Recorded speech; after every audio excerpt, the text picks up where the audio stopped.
Hello guys, নিয়ে চলে এসেছি একটা নতুন রেসিপি। এটা হলো মুড়ি ঘন্ট রেসিপি।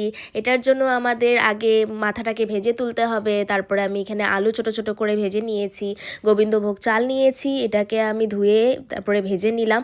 আধা কাপ মতন চাল দিলে হয়ে যাবে। তারপরে এটা ভাজা হয়ে গেলে পরে এখানে দেব নুন আর হলুদ। তারপরে এটাকে ভেজে সাইডে তুলে রেখে দেবো, একটু হালকা লাল করে ভাজতে হবে। যখন ভাজা হয়ে যাবে এরকম দেখতে লাগবে।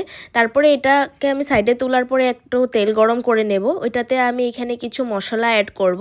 আর এখানে একটা পেস্ট অ্যাড করছি, এটাতে দিচ্ছি হলো পেঁয়াজ বাটা, লঙ্কা বাটা, জিরে গুঁড়ো, আর এখানে চিনি আর লবণ একটু মিক্স করলাম। তারপরে এখানে দিতে হবে টমেটো, আদা, এগুলো সব পেস্ট করে নিয়েছিলাম। তারপরে তেলের মধ্যে ছেড়ে দেব।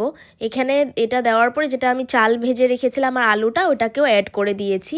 এগুলো সব সেদ্ধ হওয়ার পরে যখন তেল ছেড়ে দেবে, আমি মাথাটা যেটা আমি ভেজে রেখেছিলাম ওটা অ্যাড করে দিলাম। এটা অ্যাড করে দেওয়ার পরে ভালো করে এটাকে সব কিছু মিশিয়ে নিতে হবে। যখন মিশামিশা হয়ে যাবে ওটাকে আমাদের একটু ঝোল দিতে হবে। তার আগে আমরা ভালো করে এটাকে ভেজে নেব মাথা সহ।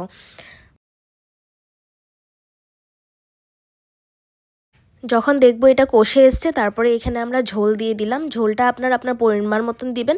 তারপরে আমি এখানে দিচ্ছি কাজু কিশমিশ। কাজু কিশমিশটা আগে আমি জলে ভিজিয়ে রেখে দিয়েছিলাম। কাজু কিশমিশটা অ্যাড করার পর আমি এখানে চিনি দিয়ে দেব। চিনিটা আমরা এখানে একটু মিষ্টি পছন্দ করি। আপনারা যদি এটাকে ঝাল রাখতে চাইছেন আপনারা ওটাকে স্কিপ করতে পারেন।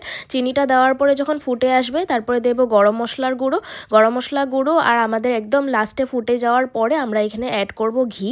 ঘি অ্যাড করে নিলেই আমাদের এই পুরো রেসিপিটা রেডি। খেয়ে বলুন আপনাদের কেমন লাগলো। বাই।